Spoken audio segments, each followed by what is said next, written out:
الجزائري هو اكبر صهيوني واكبر صهينه من الاسرائيليين انفسهم. انت باغي تقسم لي بلادي، باغي تخرب لي في قشي، وباغي تطيح الدوله على قدها باش تكون قوه اقليميه، وتقول لي علاش طبعتي. مرحبا يا درا، تسجلتي في نفطال ولا مازال ما وصلكش الدور؟ على بالي ما عنديش الطوموبيل انايا. هيا انت خلاص مهني كاع روحك، ما عندكش كاع طوموبيل. وتسجلتي في العيد ولا ما تسجلتيش؟ لا الحمد لله، انا نسكن برا، حنا ما نسجلوش، حنا الرب ولا الغلم. انت من الموالين انت؟ ماشي موال، بصح نربي 5 6 على حساب راسي. وشحال راه واصل دابا عندك انت بارامو هذوك الخمسه اللي عندك، شحال راه تبيع الواحد؟ بصح ادريس معليش انا جاوبني على سؤالنا ومن بعد هي احكي على روحك. معليش جاوبني. لا ماشي، اسمح لي خلينا نتناقشوا في الامر هذا، في الامر تاع اللي قلت لي حق بنوات. تناقش في الاقتصاد على التقرير اللي اصدره صندوق النقد الدولي حول الجزائر. بنوات قلت لي التسجيل تاع بنوات كيفاش راه طاري عندنا حنا، التسجيل تاع بنوات هكا. التسجيل تاع البنوات شوف يخصك بلاتي دقيقه، وشو المنظور ديالك انت القراءه ديالك لهذه القضيه ديال المواطن الجزائري عنده حق في 2 بنوات في 6 شهور؟ والله هي شوف ادريس، شوف في هذا الشيء هذا واش نقول لك، برافو عليك، نقطه مهمه هضرت عليها بزاف كاع، هذه اللي غادي نتناقشوا فيها. يعني الفرق اللي بين المواطن الجزائري والمواطن المغربي، انه الجزائري عنده الامكانيات باش يشري وما تلاقاش، بصح المواطن المغربي يشوف عينيك وما يقدرش ما يشريش. انت راك تشوف هاك عينيك، انت تشوف هاك عينيك وما تقدش تشري. انا سؤال يا بلاتي بشوي، مادامك انت راك اهل للنقاش، مليح ملي لقينا واحد نناقشوا معاه صح. دابا انت كجزائر وزير الماليه نتاعكم، وعلى بالي ما تعرفوش، هاد وزير الماليه في الخطاب في الامم المتحده قال رانا محينا الديون على 1500 يعني 1500 مليون ديال الاورو على دول افريقيه صح. دابا انا سؤال ليك انت كجزائري، وشنو اللي منع الدوله الجزائريه تجيب 6 مليون بنو في عوض تجيب؟ انا نعطيك معلومات وعلى بالي ما عندكش هذه المعلومات نعطيها لك. تخيل بان السوق الجزائريه راهي تحتاج 6.8 مليون بنو. إيريس والشركات اللي بين قوسين ما بقاش قاعد اكزيستي في انذار بواقع ديماري، راك يلا تنتج 3.9 بمعنى يخصوك 3 ملايين بنو. انت يلا كومونديتي من كونتيننتال مليون، ويلا شحال وصلاتك 3 حنا يخصونا 3 ملايين بنو. انت كومونديتي مليون، يعني 1 على 3 من الجزائريين هو اللي غيستافد، والثلثين ما غالب ما كاش صح. سؤالي ليك، وشنو اللي منع الجزائر ما تجيبش 3 ملايين ديال البنوات اللي خاصين المارشي الجزائري؟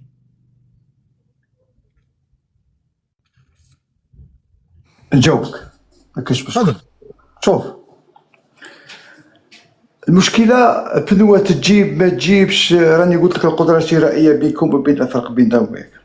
لا دابا اسمح لي باش نحطك في الصوره، باش نحطك في الصوره في عصر بوتفليقه بلاتي، في عصر بوتفليقه وحتى الدخول العهده الاولى ديال التبون ما كانش عندكم مشكل تاع بنوات. علاش؟ باسكو الناس كانت دير لامبورطاسيون نورمال، كانت تجي 6 ملايين بنو حتى 7 ملايين يعني سنويا للجزائر. السؤال المنطقي هو علاش الدوله انا جاني السؤال المنطقي هو علاش الجزائر ولات تهين المواطن الجزائري لدرجه انني باش نشري بنو لازم ندي الكارت غريز، ولازم ندي البيرمي نتاعي والسي اي بي ولا السي بي سي ديالك، هذاك الكونت تاعك يعني الالكترونيك باش نشري بنو. انا في العالم كامل يا دريس خاصك اللي تفهمها يا ادريس. يا بلاتي خليني نكمل لك غير النقطه الاولى، نكمل لك هذه ونعطيك المساحه. اسمع دابا انا مواطن، انا في العالم كامل حتى في الدول اللي مقود عليها كاع بنغلاديش ودول الصومال وهذه ما اكزيستيش هذه الاهانه ديال المواطن. انني باش يعني تخيل دابا انت مواطن جزائري غادي في الطريق تفرقعوا لي 2 بنوات ولا 4 بنوات، انا مثلا غادي في الطريق تفرقعوا لي 4 بنوات، بمعنى انني باش نحصل على 2 بنوات لازم نروح للسيت نتسجل ونتسنى اس ام اس يجيني كوم كوا بان راه اوتوماتيكمون تقلبت لي والجبنوات الاخرين لازمني نقعد مكاري الطوموبيل بالك 6 موا باش ممكن انني نستافد من 2 البنوات. سؤالي المنطقي يا سؤالك انت، السؤال تاعك المشكله تاعك انت ماكش تخلي الناس تهدر، راك تهدر بوحدك. روح هدر الله يبارك تبارك الله الرحمن، باه تكون عندك المصداقيه في اللايف تاعك، راك دكتور. خلينا نتحاوروا. شوف البنود العربيه مهما كانت راها من الكماليات. انا راني ما عنديش طوموبيل. لا ماشي من الكماليات. لا خليني نكمل المداخله تاعي. خليني يا ادريس خليني. سامحني انا غادي نعطيك المساحه. اسمعني مزيان. غنعطيك 10 دقائق والله ما نقاطعك. 10 دقائق ماشي دقيقه وزوج 3 5، 10 دقائق ونحسبها لك بالكرونو، لكن غنوقفك على كل معلومه خاطئه غتقولها. اول حاجه لما تقول البنو من الكماليات بتعرف بان الترونسبور هو العصب ديال الاقتصاد. اذا انا عندي كاميو راني ندير ترونسفير مثلا ديال سلعه من الجي لواحد المدينه اخرى، الجلفه ولا البيض ولا العامه ولا تمسيسيلت ولا المنيعه ولا تمراست، اوتوماتيكمون لازم يخصني بنوات. يعني كي يخصوا البنوات سافو دير بان عجله الاقتصاد الوطنيه راح توقف. ما تقولش لي من الكماليات استاذ، هذا عصب الاقتصاد.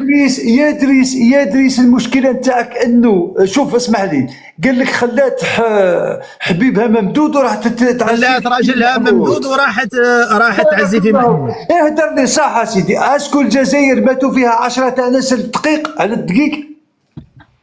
صح نعطيك انايا بالله. الجزائر ماتوا فيها 10 ناس على الدقيق، ماتوا فيها 250,000 وصلها النظام تاعك. خلينا اعطيني اللي ماتوا على الخبز، على الكسرى، على الخبز، على البقاء. انا ماتوا وهادو ماتوا فقط ليبقى النظام على الجزائر استوردت الاحشاء تاع الحلوف بلاتي. اسكو الجزائر استوردت المصرات تاع الحلوف؟ اسمع ما تقعدش غير طبل، ما تقعدش غير تهضر برك.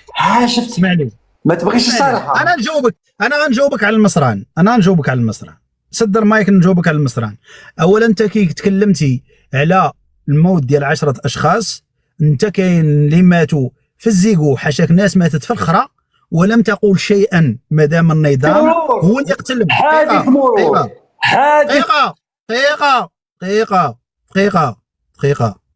دقيقة ربي يحفظك. مادامك راك حطيتي رجلك في الغيس لازم تدي معاك النصيب نتاعك.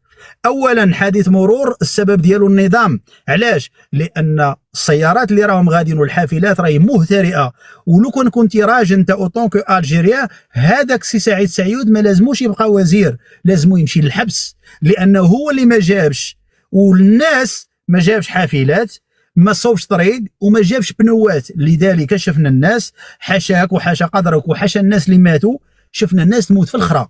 ما عمرني شفت انا في عالم كامل الا في الجزائر. صح رجع ليك على مستوى عدد الناس، انت 250,000 مواطن جزائري ماتت وما قدرتيش انك تدين النظام ديالك ليبقى في النظام. ما تقدرش حلف امك انت على العشريه السوداء اللي النظام ديالك قتل ولاد بلادك، وكاين الراجل اللي قتلوه وسط ولادو ما تقدرش تهضر عليه انت. صح خلينا من هذا الموضوع، ماهوش موضوعنا، نرجعوا لك للمصارن. انا نجاوبك على المصارن. صح اغلق المايك. المصارن تاع الحلوف خليك حال المايك. راك حال المايك صح مزيان. حل المايك صح. المصارن تاع الحلوف هادو اللي استوردهم المغرب لاجل ماذا؟ باش تاكلهم. علاه تضحك نورمالمون؟ علاه؟ سد المايك نجاوبك. سد المايك. اولا المصارن تاع الحلوف هي من بين اجود انواع المصارن اللي كتصوب بها ما يسمى بالنقانق. المغرب كيتوافد عليه 20 مليون سائح، وباش تلبي طلبات ديال السياح اللي كياكلوا هاد النقانق بهذيك الجوله المقرمشه بهاد الالياف اللي كاينه، اولا هذيك الغشاء المطاطي ديال المصارن تاع الحلوف، لازمك تجيب الماده الاوليه. اولا تبع مليح باش تصوب اكلات ديال واحد شينوي ياكل جران، ياكل اي حاجه تمشى، ياكل حشرات. لازمك تجيب ماده تلبي بها الطلب الوطني للسياح الخارجيين. النقطه الاولى. النقطه الثانيه انت على بالك بان ماده الكولوجين اللي كاينه في المصارن راهي تدخل في الباراميديكال، يعني في مواد تجميل. نزيدك حاجه، الخيط اللي كيخيطوا به العمليات الجراحيه منين يتصوب؟ يتصوب من الخنشه تاع الشمرتل، راهو يتصوب من المصارن تاع الحلوف. اذا باش نجيبوا حنايا 100 طن او 200 طن، عندك ثلاثه ديال الحوايج. اولا تدخل في صناعه استهلاكيه او اعاده الصناعه الاستهلاكيه الاولى للسياح. ثانيا لاعاده التصدير، يعني نصاوبوا دي برودوي ونعاودوا نصدروهم. ثاني حاجه راهي تدخل في اطار التسكيه كوسميتيك. والثالث حاجه راهي تصوب منها مواد طبيه، الخيط تاع العمليات راهو يتصوب من المصارن تاع الحلوف. وباسكو انت كمواطن جزائري راك حاصل في كرشك، اوتوماتيكمون السياله العصبيه اللي في دماغك هيئت ليك. علاش؟ لانك انت كمواطن جزائري في الجزائر ما مولفش بهذه الصناعات. انك تقول لي يا سيدي يا هو دقيقه خليني نكمل غير المداخله، ربي يحفظك. خلي الناس تستفاد، انت على بالي ما تستفادش، خلي الناس تستفاد ربي يحفظك. دقيقه. اذا انت كمواطن جزائري في الجزائر عندك ثلاثه ديال الحوايج. انت تحفر تحت رجليك، تجبد شويه ديال الغاز، تصيفطوا لاوروبا لفرنسا دي 75% وتتبقى لك 25، يردوا لك هذيك البركه، تشريها شويه قرط وماكله وتقعد حاصل في الدوله. يعني ما عندك صناعه، يعني اعاده تصنيع، يعني تجي ماده اوليه. انا نقدر مثلا صاريف انجور كيما دير الدنمارك اكتويلمون. يعني انت كمواطن جزائري نقول لك بان دوله الدنمارك راهي تطلب في دول اوروبيه باش تصدر لها النفايات. تقول لي سامحنا واش نعم، هناك شركات في الدنمارك لم تعد لها نفايات، وبالتالي طلبت من الدول الاوروبيه باش تصدر لها النفايات، لان المصانع هناك لم تعد تعمل. هذا علاش انه في المغرب يستورد هذه الكميه كما قلنا لاستعمالات شتى. ولكن لا ريبونس ديالك انت هي انا اعتبرها منطقيه. علاش؟ لان هذا هو معرفتك المحدوده في هذا الامر. انت تعرف شراو مصارن باش ياكلوهم اوتوماتيكمون. ما عندك صناعه حويليه، ما عندك كوسميتيك، ما عندك حتى توسكي يعني كيدخل في لي زوبيراسيون شيريجيكال. دونك انت جاوبتي بالمعرفه التلقائيه ديالك وما تعيشه بلادك. صح. دابا غادي نرجعوا للبنوات. خليني نجاوبك، خليني نهضر فيك. جاوبني انا، تفضل جاوب. معليش الجواب اللي عطيت انا قنعك ولا ما قنعكش؟ رب عذر اقبح من ذنب. معليش انت على بالي عندكم التبرير وعندكم هذو الامورات. ما هذا الشيء اللي قلته انا غلط. هذا تخصص تاعكم، هذا هو تخصص تاعكم. تبرير في التطبيع، تبرير في قتل اخوانكم في غزه تبررتوا، في ليبيا بررتوا. بلاتي اصبر واش انا غادي نبقى تابعك نهار كامل؟ انا غادي نبقى نجاوب لك غير على المغالطات؟ هذه قوسين، دير هذه قوسين وما تديرش. انا غادي نحد معاك. انا طبات مع اسرائيل، انت واش قودك؟ سالني شي حاجه. والجزائري ما تلاقاش البنوته، واش قودك؟ الجزائري هو اكبر صهيوني واكبر صهينه من الاسرائيليين انفسهم. انت باغي تقسم لي بلادي، باغي تخرب لي في قشي، وباغي تطيح الدوله على قدها باش تكون قوه اقليميه، وتقول لي علاش طبعتي. انا لو كان الشيطان اون بيرسون اوطون كو سياسي مغربي. اسمعني مليح مسيو دانيال، اسمع لي دقيقه مليح مسيو دانيال، اسمعني مليح. اسمع لي دقيقه. لازمك تجلس لتحت تسمع لا ريبونس وتعاود تطلع. انت اكبر صهينه من الصهاينه انفسهم، لان الصهيونيه هو فكر وليس محدود في الاسرائيليين انفسهم. كاين فرق ما بين اليهودي كديانه والاسرائيلي كمستوطن او ساكن او كما نقولوا جنسيه، وما بين الصهيوني. والصهيوني هو الذي يسعى في الخراب، في ضم اجزاء من اراضي ماهوش تاعو، واصلا يسعى فقط الى اثاره المشاكل وتهديم الدول. وهذا ما يفعله الصهاينه اصلهم. اوكي، يعني انت اشد صهينه من الصهاينه انفسهم. مزيانه بحالك. انت اللي غادي ندخل معاك انت في تطبيع، لان التطبيع هو عوده علاقات. هذا هو التطبيع. انت ما فاهمش اصلا ما معنى التطبيع. التطبيع هو عوده طبيعه العلاقات الى مجراها المياه الصحيحه. صح. انا كي نطبع مع اسرائيل راح نستفاد. نعم، عقيدتنا في القضية الفلسطينية تبقى عقيدة ثابتة كعقيدة إسلامية موحدة، ونحن مع الفلسطينيين في إطار استرجاع أراضيهم. مزيان. ولكن لن أكون فلسطينيا أكثر من الفلسطينيين أنفسهم. مزيانة طريبية. لكن إن جينا، لأن السياسي والاقتصادي لا يتعامل بموجب العقيدة وحسن الجوار والدم وهذه المسائل، لا، يتعامل بالنتيجة. ماذا سأربح منك؟ يعني أنا كي نجلس مع الإسرائيلي راني خديت صناعة الطائرات الانتحارية سبيس إكس التي أصبحت محط أنظار العالم كامل. يعني المغرب على مستوى العسكري، على مستوى يعني الدفاعات الجوية، المغرب أصبح رائدا في إفريقيا. هو الأول أصلا في إفريقيا على مستوى الدفاعات الجوية، سواء في النوعية، الكمية. نعطيك مثال، تبعني دقيقة. حتى على مستوى الأرض، وش هو هذا الحبس هذا؟ حتى على مستوى الأرض، ها نتبع معايا. هذه صورة للتجارب بالذخيرة الحية في الجزائر. شت هذا كاميو، هذا يسميوه فورد ربيعة عندنا احنا في المغرب. هذا ما اكزيستيش، هذا ما اكزيستيش، هذا في المغرب ما بقاش كاع. فورد ربيعة ما بقاش في المغرب، عندكم غير نتوما. المغرب لما دار اخر مناورات عسكرية، ادي معاك التالي باش كومسا يدي معاك المعلومة. تبع مليح. شفت الفرق حبيبي؟ هذه تحمل 450 كيلوغرام من الذخيرة الحية، وحتى يعني كما نقولوا هاد لي مونتيسور ديالها والتركيبة ديالها تسعى انها ديبلاصا في جميع التضاريس في المغرب بكاملها. لاحظ الفرق. هانت نعاودها لك.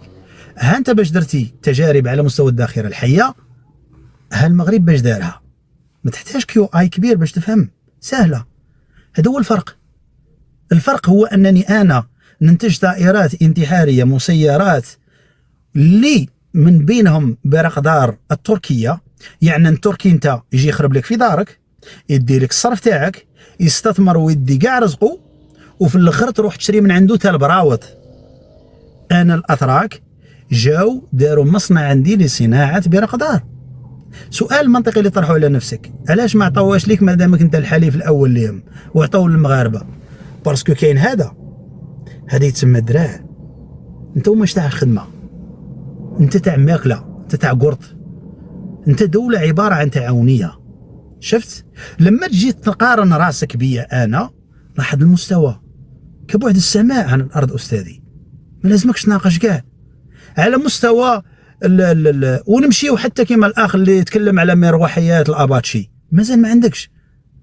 والدفاعات الجويه هيراميس ولا ما عرفت شنو سميتها الاسم ديالها، كيتلف عليا بعض المرات، الوحيد في الافريق اللي عندهم احنا، وربما على شمال افريقيا ما عندكش انت. اذا تكلمت على النوعيه وعلى الجوده وعلى الاكثر كفاءه وتقنيه، المغرب جاب عليك 20 دوره. انت باقي بعيد كل البعد، انت مازال باقي تركب على، مازال تخيل تركب على عود وتهز السيف، ولا انت مازال هيرماس ياك، هيماريس ولا شي حاجه كيما هاك. المهم هيماريس بون، انا سمحوا لي لا غلط في الاسم صح. اذا بعد ما حللت لك هاد الامور هذه، لاحظ انت مازال تخدم، مازال في ميزك انت. كاين هنايا كاين شي تطابق ما بين القوتين معا. تتخيل انت في ميزك كاين تقابل بين هاد الجوج هادو، هامرز المهم شي سميه كيما هذه وصافي. تخيل هاد الكاميو ربيعه هذا ما بقاش، والله ما بقى اكزيستي. فورد ربيعه ما كايناش استاذي، سميوه فورد ربيعه، هذا مي اكزيستيش صاي خلاص. هذا الصنع 45 مازال الجزائر هازه فيه هي مدفع وهذوك القنيبيلات وطريط طريط طريط طريط طريط طريط. يا الرب العالي، المغرب لو كان يطرق عليك السرب فيه 5000 مسيره باش تلقاها انت، تلقاها بالثقبه تاع قاعك نورمال ولا باش تلقاها. يعني المغرب لو كان يجي مثلا يجي من المحطه ديال بن قرير ويدير البروغراماسيون طن طن طن طن طن طن تسط تسط تسط تسط تسط الديماراج ديال 5000 مسيره غادي تمشي كامله الجزائر. باش غتلقاها حاجه وحده وتلقي لها ترمتك حاجه السامي ما عندكش باش تلقاها. سمحوا لي سمحوا لي باش غتلقاها نورمالمون. باش عندك انت عندك الراصدات ديال المدخرات ما عندكش نوعيه ما عندكش قبه حديديه انت على الجزائر ما عندكش. المغرب يخسر عليك جوج محيرقات يمشيو يضربوا لك غازي حاسي مسعود وحاسي رمل. واش تقعد تدير في الجزائر؟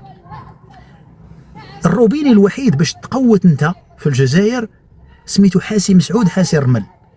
يصيفط لك المغرب 1000 مسيره يخسر عليه كامله دقه واحده. واش تقعد نهار كامل تتيري طرا طرا طرا طرا طرا اش دير؟ ينزل عليك قنيبلات يشعل لك شويه ديال العافيه تما خلاصت. يولي شي هاز كابتو باغي يحرق، شي كابتو باغي يدخل المغرب، شي كابتو باغي لا تفكر حبابو في النيجر ومالي، وشي الاخر يعطيها لتونس وجيت ليبيا. وتقعدوا كاملين هايمين كما قالها بوقروح سون دي كلونديستان دون ليستوار. تقعدوا هكاك هايمين في التاريخ. شتي؟ لذلك انا ننصحك في اطار النقاش ما تقعدش تفز فيا، باسكو كي تفزني انا تلقى مني رد مقود ونقعد كاع نطيح لك نورمال. لهذا سولو سؤال منطقي هذا نطرحوه لك قبل ما نعاود نطلعك. الرئيس الجزائري سامحوني الرئيس الجزائري راهو العام اللي فات حطوا 35 مليار ديال الدولار. علاش؟ للتسلح. العام اللي قبله 25 مليار. يعني انت من نهار تاسيس الدوله الجزائريه الى يومنا هذا بالك على مويان تكون تخسرتي واحد 500 مليار، نصف تريليون دولار، ومازال عندك فورد ربيعه. والله تخيل انت نصف تريليون اللي قاد رد الجزائر كامله 5 ايطاج في هذا كومبلي الجزائر كامله يبنيها 5 ايطاج بنصف تريليون دولار. وهذه الميزانيه فين مشات؟ للتسلح. العام اللي فات حطيتي 37 مليار، العام اللي قبله حطيتي 25 مليار. يعني غير في عامين راك صرفت قريب 70 مليار تسلح، وهذه فلوس مشات جيوب ديال لي جينيرو. مازال عندك فورد ربيعه. والله هاي دابا بالله عليك بهذه اللي انت مكاليها، انت تتبع مزيان شوف الصوره مزيان، راك مكاليه بالحجر. حيت ملي كتبدا دير هذيك اللعيبه كتبدا تبومبي كتبدا تسوكوسي، ها انت راه مكالينا بالحجر. ها تبع مزيان المناورات اللي دارها المغرب الاخرى تحس راسك في فيلم امريكاني ديال ذاك حرب النجوم. شوف المدرعه كي دايره ولا التكنولوجي كي دايره وتسيير الذكاء الاصطناعي، تسيير ذاتي ما راكب معاه حتى واحد. شتيها ولا مشتيش؟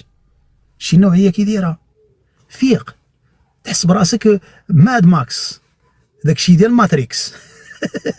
شوف علاه ما تفيق يا الزيله يا ابو بعران يا الهيشر.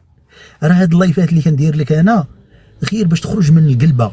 راحنا قوه وراحنا حاكمين، وتقعد تعطيها الحزاق ديز قادوس من الاخر وراحنا نديروا كذا حاكمين. لا ما حاكمش حتى قاعك والله ما حاكموا. لو كان يتصرف عليك المغرب قسم بالله ينحي لك السروال، اقسم بالله العلي العظيم والله ينحيوا لماتكم سراول. واحد فيكم اصلا انتم كنتوا تنحيوا نحيتوا الاتراك نحيتوا الفرنسيين، يجوا المغاربه تما ينحيوا نورمال وين راه البروبليم عادي. لهذا ما تقعدش تفزي انا، انت الا استفزيتي انا غيجيو منك شي حوايج مقودين. وانا كي نخرج القواده اقسم بالله العلي العظيم نولي اكثر من هذا الجهاز اللي تشوفون هذا ارحم. هذا هاز 450 كيلو اللي يقولوا ديال الذاخره الحيه. والله العظيم انا تحسبني السرب ديال الاباتشي. الله غالب كي تطلق انا السلام عليكم ما يهمنيش انا. اللي جات باش جاي باش داير تولي عندي انايا الصوره زائد 18 الفوق مزيانه. لهذا الله يرحم بها الوالدين الا كنا كنديروا دي لايف كيما هاك راه باش تخرج انت من تلك الدغمائيه من تلك القوقعه، باش ما تبقاش حمري لك راسك بالخماج وباغي تطردق من الفخر، والتحيه للجيش الشعبي، والتحيه تبون، والتحيه وتحيه على واش يا الزايله؟ تحيه على واش؟ اوكي، هو فيقوا يا المرخص، فيقوا وكي تناقش ناقش بامور ملامسه، والمغرب ودارت بعيد عليك. نتحداك ونتحدى المخير في حبابك. انا نوجه التحدي ديالي من هذا اللايف هذا الى اي واحد. بلاتي دقيقه الشبيبه، فكرتوني. بلاتي هاو بلاتي